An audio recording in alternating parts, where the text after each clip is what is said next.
जय श्री कृष्णा दोस्तों, आज हम बताएंगे कि द्रौपदी पूर्व जन्म में कौन थी, द्रौपदी ने कितने जन्म लिए थे और कितने जन्म के पश्चात वह द्रौपदी बनी थी। यह गाथा आप लोगों के लिए बहुत ही ज्यादा हैरतअंगेज करके रख देगी, इसलिए आप लोग इस गाथा को पूरी तरीके से पूरी वीडियो के संग देखें।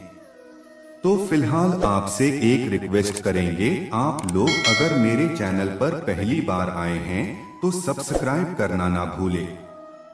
मित्रों, यह एक बात और बता दें, इस गाथा के माध्यम से हम बताएंगे द्रौपदी के एक नहीं, दो नहीं अपितु तीन पुनर्जन्म के बारे में। तो शुरू करते हैं यह गाथा। यह गाथा सतयुग से प्रारंभ होकर द्वापर तक चलती है। इसी के कारण यह वीडियो भी बहुत लंबी हो सकती है, लेकिन आप लोग इस गाथा को सुने बगैर न जाएं, क्योंकि इस यात्रा के माध्यम से द्रौपदी के बारे में आपको बहुत सी जानकारी मिल जाएगी। तो शुरू करते हैं। यह कथा सतयुग से शुरू होती है, जब सतयुग में एक पुत्री का जन्म होता है। एक राज परिवार में जब उस पुत्री का जन्म होता है, वह पुत्री इतनी निपुण होती है कि वह चारों वेदों को कंठस्थ कर वह बहुत ही ज्यादा तीव्रता से सभी ऋषि मुनियों को आश्चर्यचकित कर देती थी। वह मंत्र तो ऐसा उच्चारण करती थी कि स्वयं ब्रह्मा देव भी, स्वयं गायत्री देवी ही आकर इस भूतल पर आ गई हो और वहां पर उच्चारण कर रही हो। इसी के कारण उस कन्या का नाम सभी ने वेदवती रख दिया, क्योंकि वह वेदों को इस तरह से पढ़ती और सुनाती थी, जिसके कारण उनका नाम वेदवती रख दिया गया। यही वेद वृद्धि जब अपने पिता के कहने पर कहती है कि मैं विवाह नहीं करूंगी, लेकिन पिता कहते हैं कि तुम्हें विवाह तो करना ही पड़ेगा, इस समाज को हम क्या मुंह दिखाएंगे। यह बात को सुनते हुए वह कहती हैं कि मैं विवाह करूंगी तो स्वयं नारायण से, अन्यथा मैं किसी से विवाह नहीं करूंगी। यह बात को सुनते हुए भय चली जाती है।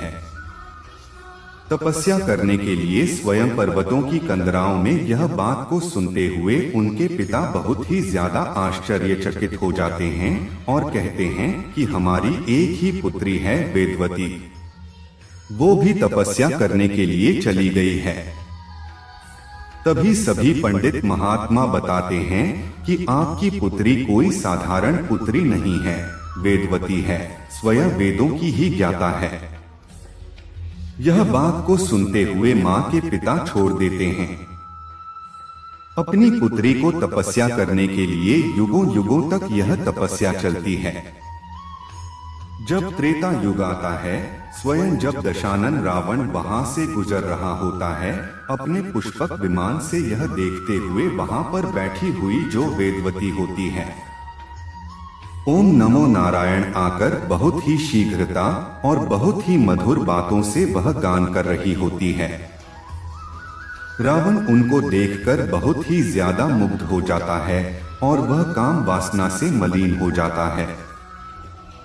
उसका मन यह देखते हुए रावण वहां पर पहुंचता है और कहता है कि आप सुंदरी कौन है। यह बात को सुनते हुए वहां पर वेदवती सोचती हैं कि हमारे यहाँ पर अतिथि आए हैं और अतिथि का स्वागत करना ही चाहिए। जब रावण का बहुत ही सत्कार करती है वेदवती और इसके पश्चात जब वह तपस्या में लीन हो जाती है, तब रावण वहां पर काम वासना से मलिन होते हुए वहां पर पहुंचता है और कहता है कि वेदवती, मैं तुमसे विवाह करना चाहता हूं। यह बात को सुनते हुए वेदवती बहुत ही ज्यादा नाराज हो जाती है और कहती है कि दुष्ट रावण, तुमने मुझे सोने का साहस कैसे किया। मैं स्वयं नारायण को ही वरण करूंगी। नारायण के बगैर मैं किसी को वर्णन नहीं कर सकती हूँ।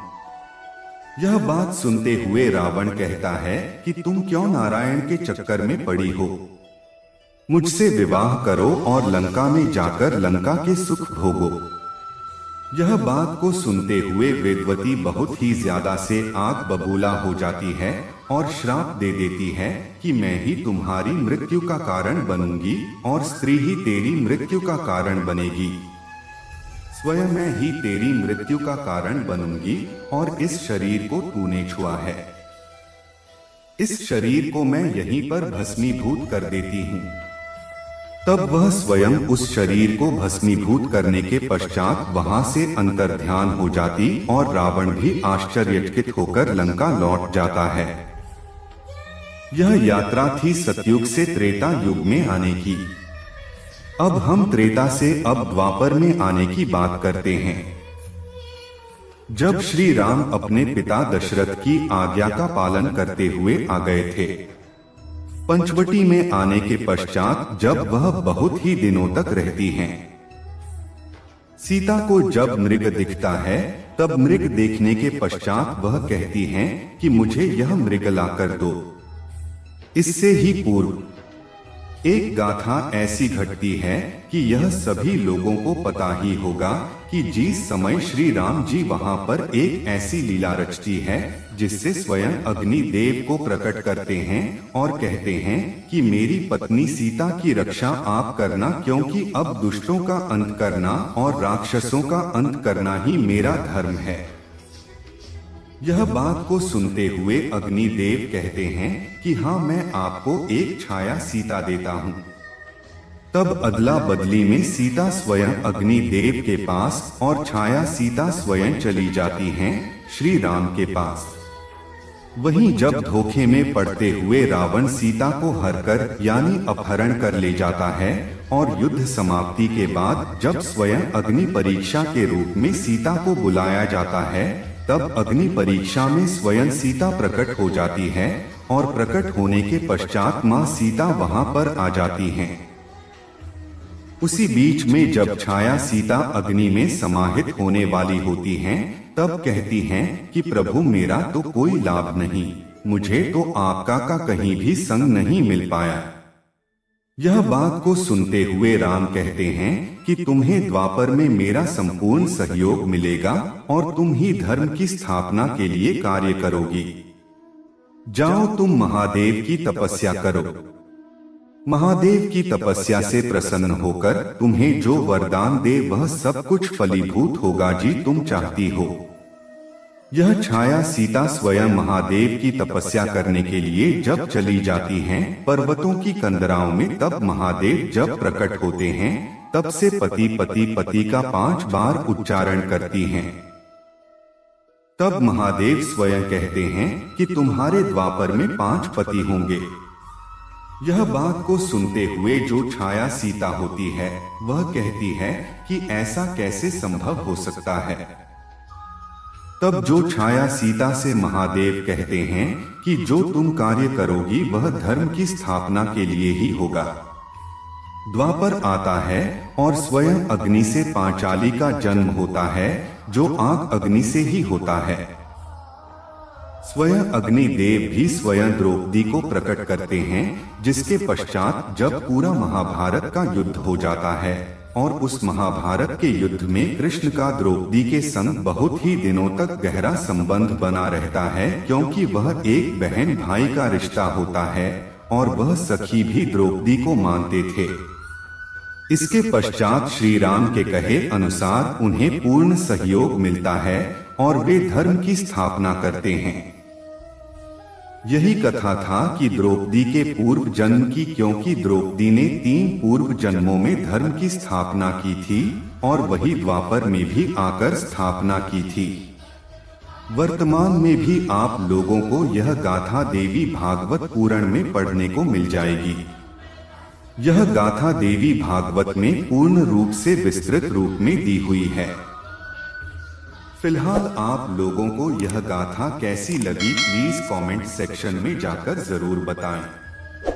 आप लोगों को बता दें, अगर आप लोगों के मन में होगा कि छाया सीता राधा थी, तो ऐसी बात नहीं है। सभी लोगों के मन में यही होता है। आप लोग देवी भागवत भी अवश्य पढ़ें। बहुत सी ग्रंथों में वर्णन इसी प्रकार से मिलता है। Thanks for watching this. Radhe Radhe, Hare Krishna.